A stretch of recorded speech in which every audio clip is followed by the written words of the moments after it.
listening to Clarity on Fire, a podcast for people who know what they don't want out of their life and career, but aren't sure what they'd rather be doing.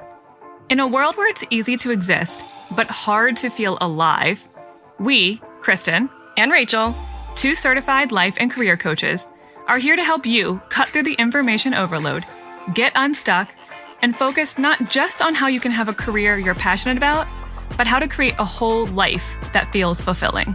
So join us here, where we serve up inspiration and down-to-earth wisdom in a way that only 2 best friends can.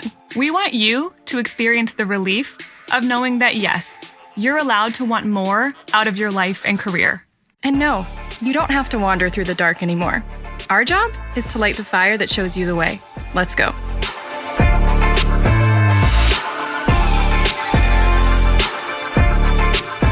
Hey. Hi. So I checked our podcast statistics this morning. You're a dork, but continue. You check them just as much. We're both dorks about I this. do not check them as often as you, I bet. Yeah, I'm kind of a weirdo about that. But cool thing. Did you know that our podcast has been listened to in 61 countries? Wow, that's probably like, I don't know, a fifth of the countries in the world. I don't know if I did that I checked. Right. A third? Yes, it's a third. There's 195 countries in the world, according to Google. Like 220. Clearly, I would not have won any geography competitions. Wow, I know. A third of the that's a third of the world listens to our podcast. Well, I'm not sure it quite translates to that. Yeah, that's it. 3 billion people listen to this podcast. That checks out. I'm making so much money from this podcast. I can retire. With our non-sponsors. I'm going to have a yacht tomorrow. Hello. We're back from our trip. Well, we've been back, but this is the first episode we're recording now that we're back. Yep. Also, I got sick from being on the plane and being jet lagged. And so I'm sorry. I'm sick. I'm taking all the supplements to not get your sickness. You were on the plane with me. If you didn't get sick, you're probably not going to at this point. So I have a sore throat, so I'm sorry. I might have to pause and drink extra or, hopefully I don't get too hoarse or something. But such is the burden of first world life when you travel and you can't sleep on planes. And so your body doesn't know what time it is and your immune system just craps out. So anyway, before we jump into this episode, one of my favorite things has happened, which is someone has updated us who asked us a question in a previous episode. So I want to read an update. This is from... I love updates. I know, me too. I feel like Oprah sometimes when I get to do an update. This is from Robert, who, if you will remember from the July Dear Krachel episode, and if not, you should just go back and listen to that. He was the one who was wondering whether or not he should break up with his on and off boyfriend of 6 years. And he was not feeling it. It was clear from the way he wrote his message. He was in a very sort of like neutral meh place, and he just didn't know what to do because there were so many good parts about it. But he just wasn't feeling super invested anymore, but there was no real good reason. And so we gave him some wisdom that he acted upon. So this is what Robert said.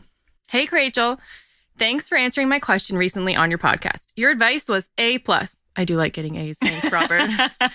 I recently broke up with my boyfriend and am trying different things. I like to keep in mind now when I go on dates about whether or not I'm feeling a 9 or 10 out of 10 in the moment or something less. It's nice to gauge my feelings that way rather than just accepting whatever comes along.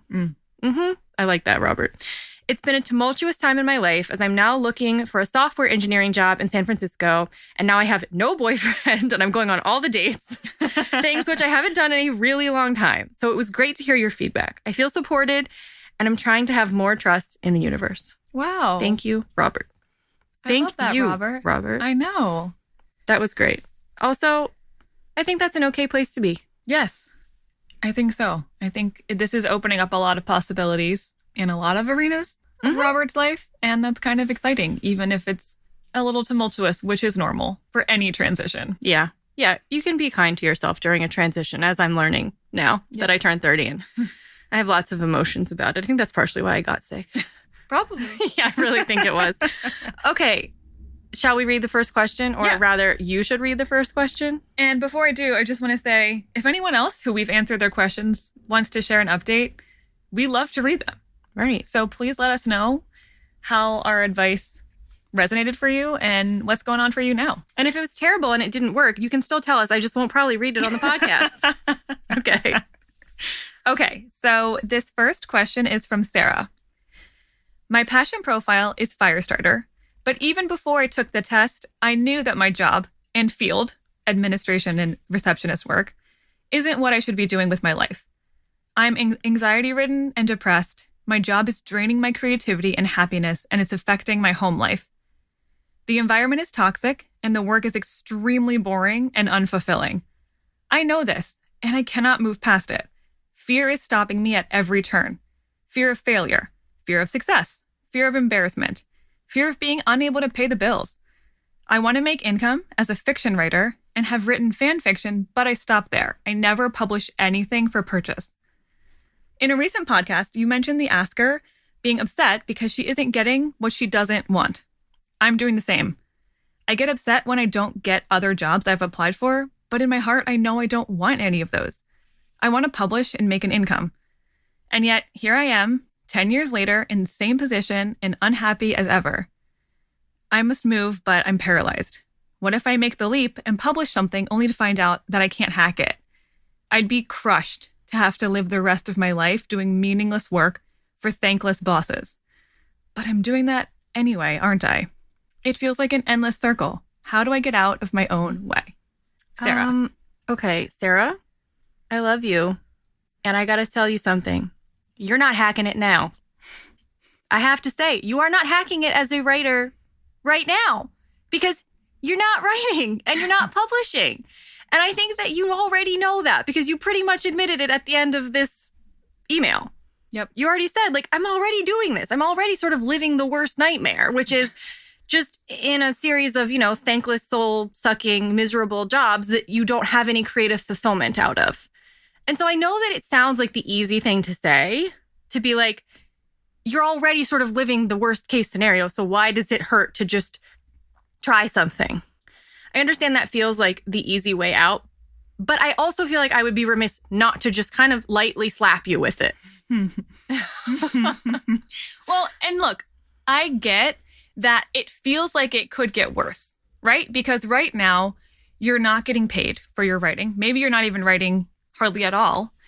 And there is a potential worst case scenario where you decide to do it and it doesn't work. And then you feel like that was it. I tried and it didn't work and I can't do it.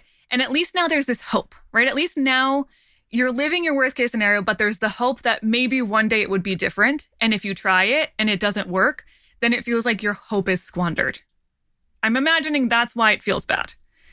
However, I'm going to just say that in something like writing, really in a lot of the arts fields and a lot of things in life in general, but especially when it comes to writing, you will get rejected, right? You will get rejected many times over, and that doesn't equal you not being able to hack it. Some of the best writers out there got rejected for years before they finally got published and got known. So I want you to rewrite in your mind what it even means to hack it, because I think writing and submitting things for publication is already a much more of a success than never writing, even though in your heart you know you're a writer. And you will get rejected. There's no way of getting around that. I think it was, you can remind me if I'm misquoting or remembering this wrong, but I think it was in Liz Gilbert's podcast where she did an interview with Brene Brown, where they were talking about the phrase or the advice that often people will give. That's, what would you do if you couldn't fail? Yeah, what would you do if you knew you could not fail? And they were both saying, that's stupid. That's so stupid dumb. And irrelevant, hypothetical. And they because reframed we would all it. do anything. If Right. we couldn't fail, we would just do any number of things. Right. And the truth is that we live in a world where failure is going to happen sometimes. And it's good for you. Yes. And so they reframed it to say, what would you do even if you very likely will fail? Yes. And to me, just the way that you wrote your message to us, it seems clear to me that you are a writer. This is a part of who you are. And so by not writing, you're dismissing a big part of yourself. And so it's important for you to be a writer and put that out into the world and try to get published, even if you get rejected, when I should actually say when you get rejected, you will get rejected. But that does not mean it's not working. It doesn't mean it's not ever going to work. It just means that's a part of being a writer. Also, you don't have to not be afraid. I think a lot of the reason people don't take a move is because they're waiting until they don't feel fear. And that's funny because if you're a writer, I imagine you're also a reader. And if you're a reader, I imagine you probably read Harry Potter. And if you've read Harry Potter, I imagine you've read the part in book 4 when everyone finds out that Hagrid's mother was a giant and he locks himself in his hut and he cries for days and he's so embarrassed and he's scared to come out. And Dumbledore goes down there and he tells Hagrid, if you are waiting for universal approval, you will be in this cabin for a very long time. Forever. You will never freaking leave. If you are waiting to never feel fear and to never feel embarrassment and to get universal acclaim and success, it's not going to happen.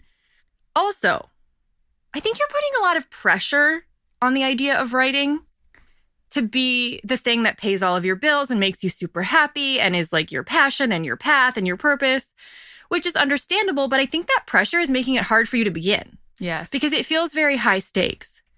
And I want to let you know that it doesn't have to be the thing that pays your bills right away. And also, here's a secret I don't think you know, and that I don't think a lot of people really realize. Doing something that brings you fulfillment, even just like 10% or 20% of the time, if you're not doing it at all, is a lot more fulfilling and exciting than you realize.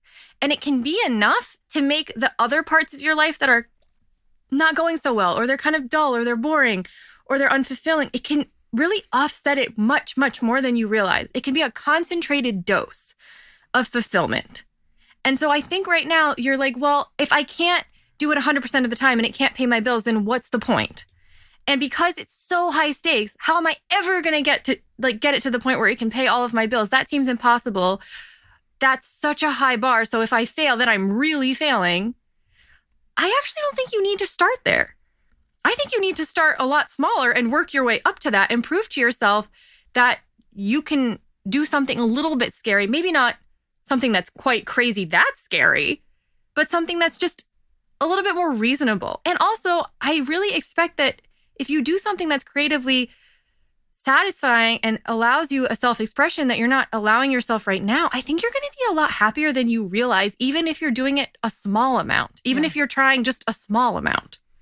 And I agree with all of that. And I think to take it to even another level, I think you're doing your creativity a disservice by putting that much pressure on it. Mm-hmm. Creativity does not work well under heavy weight. And so if you say, I need you to provide for my entire lifestyle, your creativity is going to be squandered. And it's going to basically go into hiding. Yes. And so in order to be able to fully express your creativity and your art and your fiction, I think the best thing you could do is to take pressure off of it, to try to be the end all be all of your life purpose at this very moment. And your at this very moment, and your way of paying for all your bills. And right now, let it be what it already is for you, which is a really healthy and powerful creative outlet. And if you approach it from that perspective, then a potential rejection from a publisher doesn't mean the end of your career and your life's purpose. It just means, okay, someone didn't like this particular story. Maybe someone else will like it, or maybe a different story will, right? It just doesn't have to have this same crushing failure feeling, because you were doing it more for the expression first anyway, and the publication was a cherry on top if it happened. So I also think that the reason that she hates her job so much and feels so miserable is because there's no light at the end of the tunnel. There's no fulfillment. And I think that if you're at least writing and you're trying to get yourself published, you have a light at the end of the tunnel.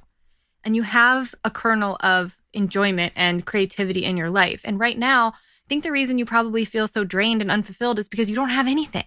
And you're not pushing yourself to the point where you feel hopeful, because you're not allowing yourself to sort of take the next step. And I really think that you don't actually have to do as much as you think you do to get there. You don't have to quit your job and become a full-time writer before you feel that way. No. Although you described your job as feeling very toxic, and I think a lot of that might be because it's just clearly so misaligned with Yeah, I'm not saying you should stay in that job. But, right. So it might not. So if that job is truly toxic, then it really might be worth getting a different bridge job. But keep in mind that it doesn't have to feel like the most exciting thing. You've been applying for jobs and you knew you didn't really want them and they didn't really work out. But if you're viewing it from the perspective of what could be a really powerful vehicle to allow me to spend more time with my creativity and with my writing, and what do I need in a job to be that kind of vehicle, then you might be able to approach it differently and it might end up working better. Okay, Sera, we could go on and on. We really could. But we have a homework assignment for you. I really, really want you to read Big Magic by Liz Gilbert. We did a podcast about it a little while ago. You can listen to that if you want, but honestly, just go read the book. Yes. You need the whole book from beginning to end. The whole book was literally written for you. It was written for people who are feeling exactly how you feel in exactly the situation that you are in. I think you need to read it. And not just read it. I want you to highlight it. I want you to circle stuff. I want you to pause and reflect on it. And then I want you to go back and read it again. Yes. Because you really, really need it. And there's so much in there that we can't say, but is the perfect message for you now. So go read it. And then you can email us and let us know how it and everything we just said resonated with you. Okay? All right. Let's move on. Okay. Here we go. Next one. I've recently quit a toxic job without having anything lined up. Unfortunately, my job had seriously started to affect my physical and mental health, and I had no choice but to leave. However, in my frantic job search to get something lined up, I'm finding my determination and direction have been completely drained. My body is screaming for rest, but I have no nest egg and I have to work. Furthermore, none of the jobs I've seen look appealing. How do you revamp your energy after having been through hell and back during your previous work experience? That is Bianca. Oh, Bianca, I have so many things I want to Can I just acknowledge her first and say that, yes, it's a real thing that your job starts to take a really big physical and mental toll on you. And if that is happening, I don't think it is wrong for you to leave. I think that your health should always come first. No, you made the right decision because no job is worth sacrificing your physical life and mental health. Not at all. What is the point of a thing that you're using to pay for your life if it's then sapping the life out of you? Right. I have a lot of thoughts about that. The point. Really missed the point. So you did the right thing, but I know that it's creating some stress in the meantime. So I have a few thoughts for you, Bianca. First of all, it's no wonder no jobs right now look appealing to you as you're doing your job searching and applying. You are burnt out. Of course you are. How could you not be? After a job that was so draining, of course you're feeling burnt out. And when you're feeling burnt out, anything that you look at just seems like more work. It just seems hard. Oh, yeah. Yeah, when you're in that place of just complete burnout, you're in apathy mode. Yes. Everything feels gray and dull. It's a little bit like situational depression. Yep. And you just can't evaluate anything realistically or honestly because everything looks the same. Even if you stumbled upon your dream job, right now you'd be like, oh, but that sounds like a lot of work. You're like, but I'd have to get out of bed. Yeah.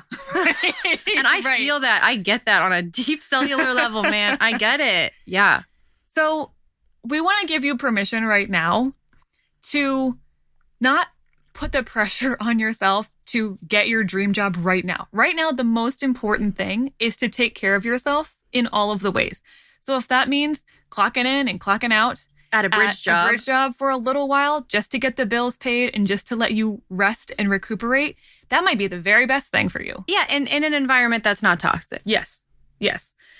Now, if we're adding a lot more stress, then we're right back where you started at the old job, and we've missed the whole point. But sounds like you need a mental break right now. Yeah. You need something that allows you to just not have to think that hard. And I know that sounds counterintuitive and that sounds depressing in and of itself, but I think the point of giving yourself time to do something that's a little bit mindless or that just doesn't require a ton of extra physical or mental, emotional effort or push is that it gives you space, maybe time space, maybe more so mental space to focus on healing and restoring and recharging. I think that might feel like a relief if you're in a state of burnout. I've been in that place and I'm telling you, it's so much better sometimes to just like chill out and recharge your batteries than try to like jump into the next thing with 1% battery. Yes. Yes. Right. And Bianca, I want to remind you, and for anyone else feeling this way, you're not going to feel like this forever. No, when you're in this situation, it feels like, oh my God, maybe I've just lost my motivation. Forever. Maybe I'm just a lazy, tired person now. No. And maybe I'm never going to feel passionate about work ever again. That's what it can feel like because you're so in it in this moment. But what we're suggesting right now, which is maybe just clock in and clock out at a bridge job that doesn't take a whole lot of mental energy and allows you to recuperate. We're not saying that's the solution forever. You don't have to be in this place forever. You will recover. Mm-hmm. If you take quality care of yourself, get extra rest, take good care of your physical body, eat well, move, and make sure that you have lower stress. Like, let's get something to pay the bills at least. It's not high stress. If you can take care of yourself, you will come back from this. Mm-hmm. And then you're going to be able to search for jobs and really be able to identify and resonate with a dream job because you're going to have energy again. Yeah. But right now, you don't necessarily need to pour that much energy into something. Right now, you need to replenish energy, not pour energy out. We go through seasons and phases of our life just like nature does. And right now, you're in a winter phase. You've quit your job. Basically, you're in the field has to lie fallow right now. Yeah. We're not planting anything. It's not springtime. It is the dead of MFing winter. Okay? And that's okay. But if you're in the dead of winter, it's probably not the time to try to harvest anything. Yeah. You're going to be yelling at the ground and nothing's going to be happening. So how do we revamp our energy in the middle of winter? Well, I think you need to write a prescription for yourself of sorts.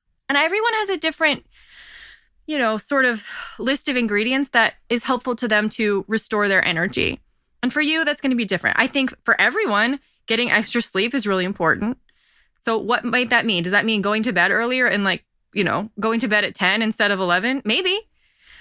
Drinking a bunch of water or, staying hydrated in general is really important to restoring energy. Eating quality food and not numbing out with alcohol and too much caffeine and a lot of fatty processed foods, really important. But there are personal things too that restore your energy. So maybe that's spending time with friends. Maybe that's watching really high quality fiction shows that just transport you and just make you feel really warm and fuzzy. Maybe that's going out in nature every day. I think you need some sort of basic benchmarks that you need to reach every week. Maybe not every day, because not everything has to be done every single day. But what is a prescription for Bianca that will help her to restore her energy on a weekly basis? How many times does she need to talk to her friends? How many times does she need to get out in nature? And then I want you to spend the next month or two making that your top priority. And you know what that might mean? It might mean saying no to some things. It might mean reprioritizing and maybe having to be slightly uncomfortable about some of the things you have to let go of so that you can solely focus on restoring your energy. Because guess what? People want to take and to steal our energy from us. They don't mean to, but they do with their damn baby shower invitations and their, can you do me a favor? And et cetera, et cetera. And you know what? I understand it. That's fine. You're not a disappointment just because you disappointed someone once or because you had to say no to something. But a lot of the time we stay burnt out because we're not doing what it takes to prioritize ourselves and put ourselves first. And you're no use to anyone if you stay in a perpetual winter for the rest of your life. Yep. Yeah, no, I love that combination of writing a prescription for your own healing. Emotional, mental, physical, spiritual, all of it. Right? Yeah. What do I need to replenish and at least get back to neutral, if not back in the green? And also giving yourself permission that right now doesn't have to be the time where you find and go after your dream job. No, because when you're rejuvenated, what's going to happen is that in that fertile void, which is what Kate Northrup calls that phase, that winter phase, the fertile void, that's when things start to germinate. That's when ideas start to happen. And that's why I love that phrase, fertile void. It's a void, but there's things growing. And underneath the surface. Yes. Right. And so if you give yourself that space, something will grow. It might be longer than you intend for it to be or that you think it's going to be, but eventually it will grow. I have been in this phase many times, and I have spent years in that phase. I'm not saying you're going to spend years in that phase, but it's possible that that you do. But even I've gotten out of it after 3 years. Even when it takes years, it still ends. Still ends. This is not going to last forever. And I don't... But it will last longer if you don't do what it takes to restore your energy. If you fight it, absolutely. If you keep burning yourself out over and over again, then it can become a pretty long-term experience. So taking care of yourself is the quickest way to move out of burnout so that you can get your energy back and then pour your energy back into something else without depleting yourself. And you deserve to do that. Yes. As do we all. So I hope you'll share with us what your prescription is. Yeah, Bianca. please do. We can hold you I'm going to challenge you to do that.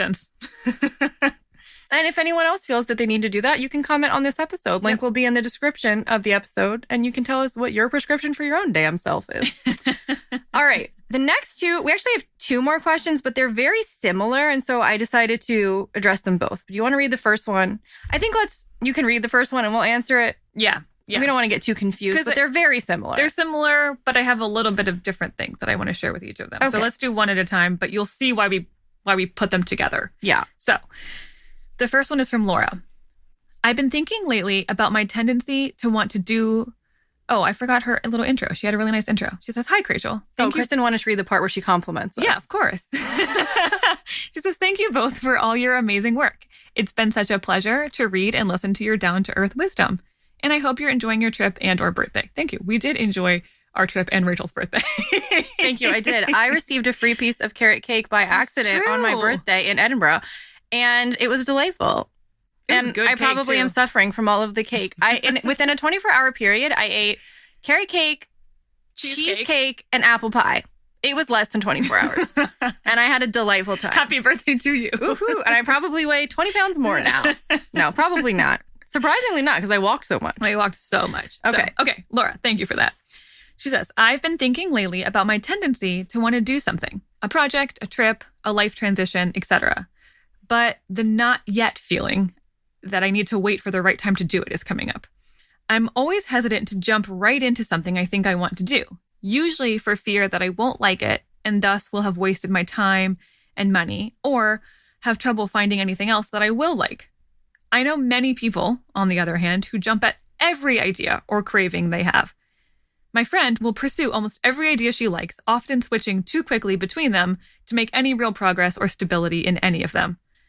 So how do you balance between these two? Wanting to try things, but being afraid to trust and follow new curiosities, especially hobbies or classes that cost money or require a time commitment, versus following every single idea. I'm stuck in the former and want to get started with something. Thank you." I think that there are a couple different types of cats.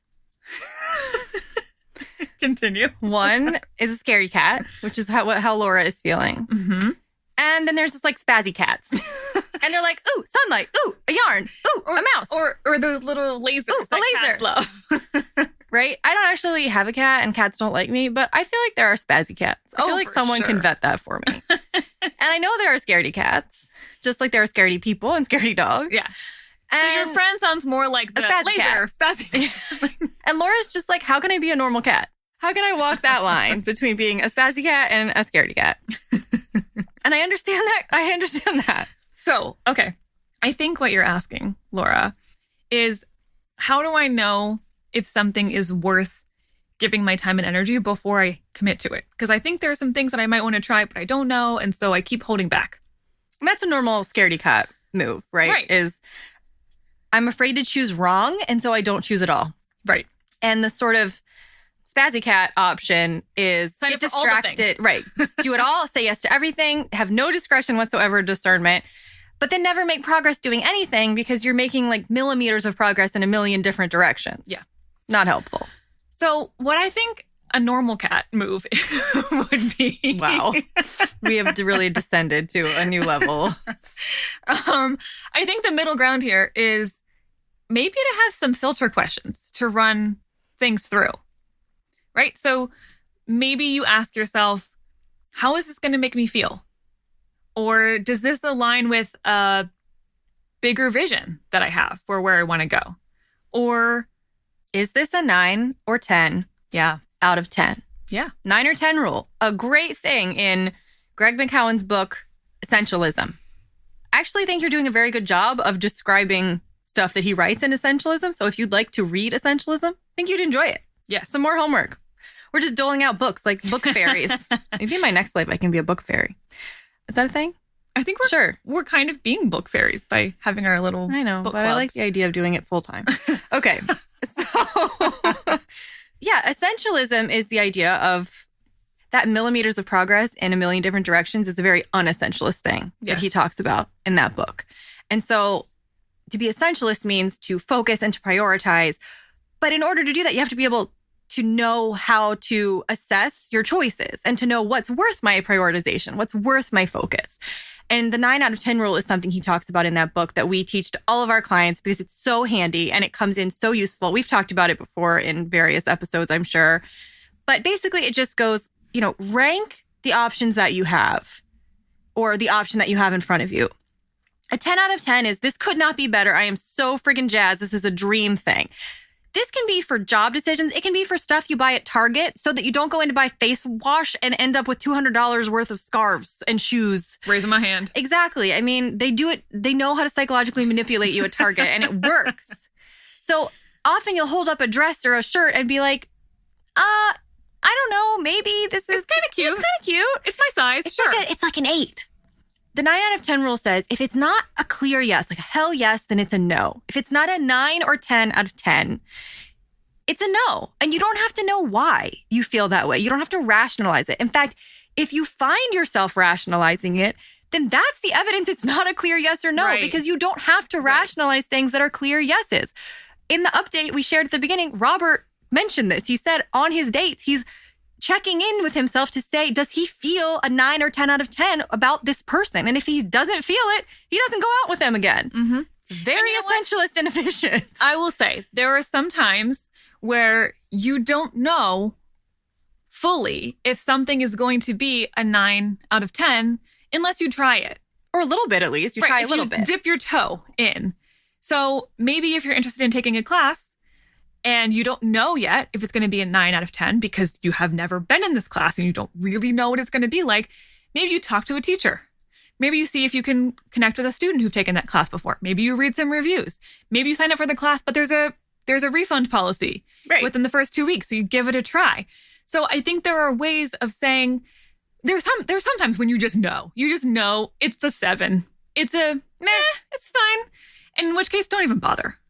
But if you are thinking this has the potential to be a 9 or 10 out of 10, but you just don't know until you're in it, you have permission to get started, and it doesn't make you a spazzy cat flake if you decide you don't really want to do it. You just had to give it a try. You're always allowed to change your mind. Yeah, you might need more information to be clear about whether it's a 9 or a 10.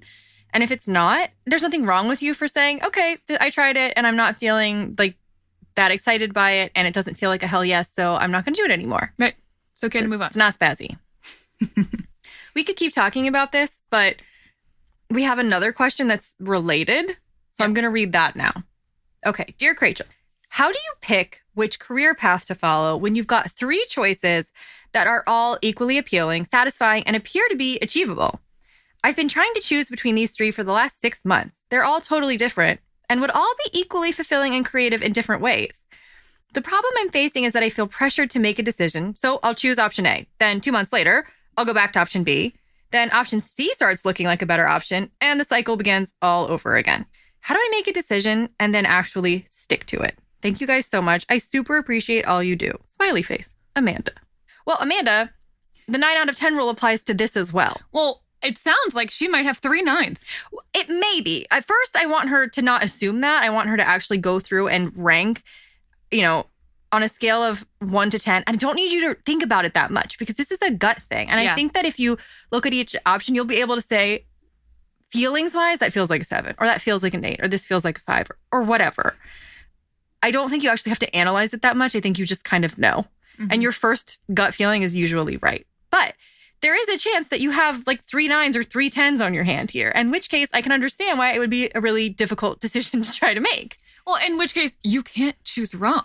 That's what's the beautiful thing about this. That's the beautiful thing is this is what we call a quality problem, right? It's like I have all these options and they all could be equally great. And so this is like, okay, what you ultimately want. is to feel happy and fulfilled and satisfied and engaged. And you have 3 options right now that could get you to that place. To that destination. So if you're thinking, I'm imagining Google Maps in my head right now, right? So if you put in the destination, happy, fulfilled, satisfied, engaged, whatever else you want to feel, right now you have 3 different routes, but they're all going to get you to the same place. So in the end, you could say, I'm going to take the route that goes through the mountains because that sounds like a really beautiful drive. Or you could say, I'm going to take the route that goes across the river because I just think that would be really peaceful. Or I'm going to take the route that has no tolls and just be really efficient about this. Who cares, right? They're all going to get you to the same place. So you get to choose. You can't choose wrong is what I'm saying. You get to just choose right now. This sounds more appealing. This sounds more beautiful or more fun. Or just feels more right with my lifestyle right now. Right. Or it aligns best with my ultimate vision of where I want to go. So right now you're feeling a lot of pressure, and all I'm trying to do is remove the pressure and say, if in this situation, there is no such thing as a wrong choice. So actually, there is no such thing as a wrong choice almost ever. Right. Well, right. But that's a harder one to wrap your head around. So I can tell you right now. Should I try to get them to wrap their heads around Let's try, because I think I want everyone to know and believe this, because I think it would reduce so much pressure on so many people trying to make decisions. Yeah. One of the biggest problems we have to work with in coaching is that people genuinely come into it believing that they can choose wrong. Yep. And that there is a right and a wrong way to do just about everything. And that keeps people very trapped because there's very few options when you have to know whether something is right or wrong. And then you don't choose anything because you're so afraid of getting it wrong. And I think in order to question this, you have to question what the definition of right is, or the definition of wrong is, even. Like, what is right? Exactly. Is right being successful according to someone else's standards? Is right the thing that makes you happiest? How are you going to know if you pick something and it makes you really happy? How are you going to know that the other things would have made you more or less happy? I think there's this obsession with the path not chosen. Yes. And that there's this belief that it would have been better. And there's this sort of terrible grass is greener syndrome because we believe that there's only one way to get where we're going. Well, and because we have access to so many more options now than ever in human history. But that's the fallacy. There is no one way to get where you're going. There are an infinite number of ways to get where you are going. And it doesn't really matter which path you take to get there because ultimately you're going to get there anyway. Yep. You are. And weird things will happen to help you along the way. If you miss a bus, another will be along in 10 minutes. You didn't miss the bus forever. It wasn't the only bus. But I think that's what keeps us afraid is we think that's it. That was my bus and I'm never going to have another bus and I might as well just lay down and die right now because another bus will never come. I know that sounds dramatic, but some of us do act like that. Yes. That's what it feels like. So guess what? You have 3 cool buses. Get on one. It doesn't matter. Right. There are, like Rachel said, there's infinite possibilities usually. Right now you have 3 very visible. And there's a lot more than that. Right. There's a lot more possibilities that could be equally satisfying. You just have 3 on the table right now. And just trust. You can't choose wrong. Trust that if you get on that bus, you don't need to worry about where the other buses are going and what they're doing because they're all going to end up in the same place. Yep. And if you want to get off that bus eventually because it doesn't sound as cool once you're in it, there's probably a couple other buses you could still go catch. Yes. It's not that big of a deal. There's so many ways to get to the ultimate place of just like being satisfied and happy and fulfilled. And that's supposed to be part of the fun of life is just allowing that journey and that adventure to unfold and not needing to know exactly how it's going to unfold, but just trusting that it will. Yep. I also want to just give you permission to ask for some guidance. If you're feeling completely stuck, you are always allowed to ask the universe at large or whatever. God, whatever you want to call it. Say, I'm really stuck. These all sound really cool. Can you give me a sign? Within the next 72 that hours? Would make it clear. I had a client do this recently asking, should I stay at this job for the next 6 months? Or should I start a business? Or should I leave and work on my business sooner rather than later? And he got an answer immediately almost. And it was clear and it was loud. And so when you ask for guidance and when you ask for signs, and then you actually look out for them, you will very often get your questions answered. And so if you don't get any clear guidance, then just that's your sign that it doesn't matter what you choose. Right, exactly. It's fine. Like, you're not going to get it wrong. You can't get it wrong. Just have fun and trust that we're all ending up in the same place anyway, so you might as well just take this bus. Yep.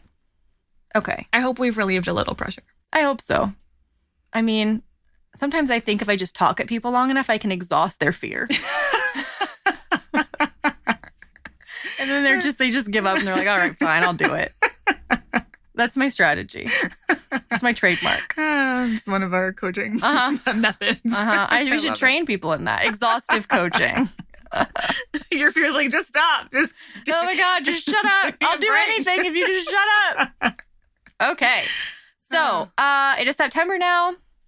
Yep. And we are in that phase where we're going to be talking about the PBVE a lot because it's coming up at the end of this month. The Passion Plan virtual experience. Our 5-ish week online group-oriented coaching program. That we only do twice a year. Only twice a year. And, that helps you get clear on where you're going, what you want out of life, what your freaking passion is, how to take action, how to get out of your own damn way. These are all questions we answer in that. These are all, there's so much that we talk about in there. As I've said many times, it's a holistic approach to life and fulfillment, not just career oriented. It's everything. Because if you're just happy in your career and you only focus on that, you're doing yourself a disservice. Life is not just one slice of a pie. It's the whole pie. Yep. I think I ate a whole pie recently in Scotland. Yeah, I think living my best life. So if you'd like to live your best life and you don't have to eat as much pie as I did, then you should get on our VIP list. Yeah. If you're a person who clearly listens to our podcast and must listen to most of them. And is still listening after 40 minutes. Still listening, then you're going to like the PPVE because it's structured similar to our podcast in that we give you audio, sometimes video content, but then we also get to interact with you live in our forum and in weekly live hangouts. Google Hangouts. So it's cool. It's like listening to the podcast, but then getting to talk to us about it. And ask real-time questions about it. And it's a little less of us just meandering. Talking at you? And no, there's a lot of that too. There's some of that.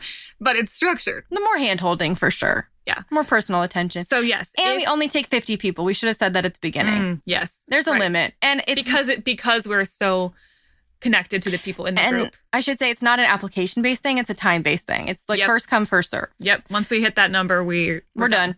So when you get on the VIP list, which we will link to in the episode description, you will be more likely to get in there first. Because we open the doors for you earlier. Yeah. And we give you a couple of extra bonuses. Yeah, it's cheaper, first of all. And you might get a free coaching session with us if you're real speedy about it. So, okay. I think that's enough. I think that was incredibly persuasive. And I mentioned pie a few times. So so the link to the VIP list will be in the episode description. And of course, as always, if you have thoughts about this, and I assume you do, then you should come leave us a comment. And the link to that will also be in the episode description. Yep. We will see you on Tuesday with a new blog. Actually, it will be new. I know that for a long time we were doing old blogs, right? But we're back to new stuff now.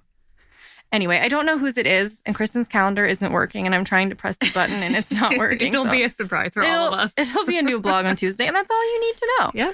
Okay, so we will see you then, and hopefully by then I will be recovered. All right. I'm going to go take a nap because I'm sick. You were supposed to say boo, you whore.